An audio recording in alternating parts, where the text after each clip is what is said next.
आधारित प्रेरणात्मक कथा। बहुत समय पहले की बात है। उत्तर भारत के एक समृद्ध राज्य में राजा चंद्रसेन नाम का एक शक्तिशाली सम्राट राज करता था। उसका राज्य धन, सेना और वैभव से परिपूर्ण था। उसके पास सुंदर महल, कीमती वस्त्र, सोना चांदी, हाथी घोड़े और सेवा में तत्पर हजारों नौकर चाकर थे। परंतु इसके बावजूद भी राजा का हृदय अशांत रहता था। हर समय उसे लगता कि कोई चीज अधूरी है, कोई ऐसी बात जिसे वह पकड़ नहीं पा रहा। राजा का प्रश्न एक दिन दरबार में दरियों और मंत्रियों से बात करते हुए राजा ने पूछा, मुझे यह बताओ कि इस संसार में सबसे बड़ा कौन है? क्या धन, क्या बल, क्या ज्ञान या कोई और? सभी दरबारी सोच में पड़ गए। किसी ने कहा, राजन, बल ही सबसे बड़ा है। कोई बोला, नहीं महाराज, धन सबसे बड़ा है क्योंकि उससे सब कुछ खरीदा जा सकता है। एक वृद्ध मंत्री बोला, ज्ञान सबसे बड़ा है क्योंकि उसी से सही निर्णय लिए जाते हैं। राजा ने उनकी बातें सुनी लेकिन संतुष्ट नहीं हुआ। उस रात वह बहुत बेचैन होकर सो गया। अगली सुबह का चमत्कार। सुबह सूरज निकलते ही एक सिपाही दरबार में आया और बोला, महाराज, राजधानी के दक्षिण किनारे एक फकीर आकर बैठा है। वह कुछ भी नहीं मांगता, कुछ नहीं बोलता, बस पेड़ के नीचे आंखें बंद कर ध्यान में बैठा रहता है। लोग उसे देखकर शांत हो जाते हैं। लगता है जैसे कोई अद्भुत महात्मा है।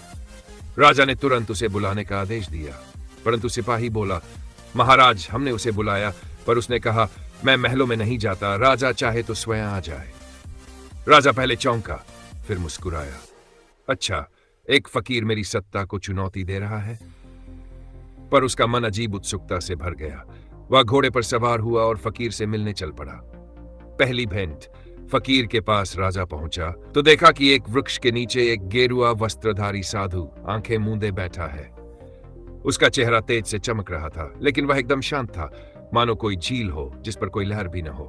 राजा ने प्रणाम किया और कहा, हे महात्मा, मैं चंद्रसेन इस राज्य का सम्राट हूं। मैं जानना चाहता हूं, इस संसार में सबसे बड़ा कौन है?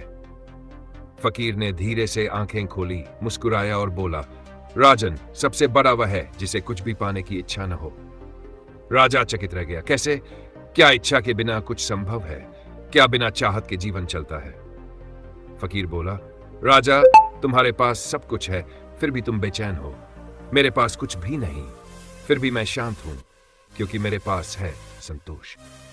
राजा की परीक्षा राजा को बात गहराई तक छू गई, परंतु उसने पूछा, क्या आप मुझे यह संतोष दे सकते हैं? फकीर मुस्कुराया, संतोष मांगा नहीं जाता, पाया जाता है अहंकार त्याग कर। फकीर ने फिर कहा, अगर सच में जानना चाहते हो कि क्या महत्वपूर्ण है, तो एक सप्ताह के लिए अपने राज्य को छोड़ दो। रथ, सिपाही, गहने सब त्यागो।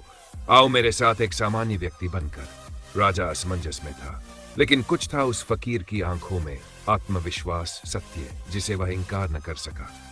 राजा ने राज्य को अपने मंत्री को सौंपा, वस्त्र त्यागे और एक सामान्य धोती पहनकर फकीर के साथ चल पड़ा। जंगल में 7 दिन फकीर राजा को जंगल के भीतर ले गया।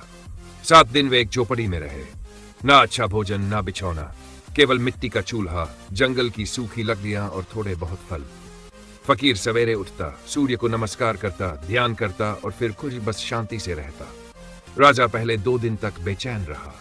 उसे आराम, सुविधा, महल, नौकरों की याद आती रही, लेकिन तीसरे दिन से उसका मन धीरे धीरे शांत होने लगा। 6वें दिन वह घंटों तक बस पेड़ के नीचे बैठा रहा, बिना किसी विचार, बिना किसी चिंता के।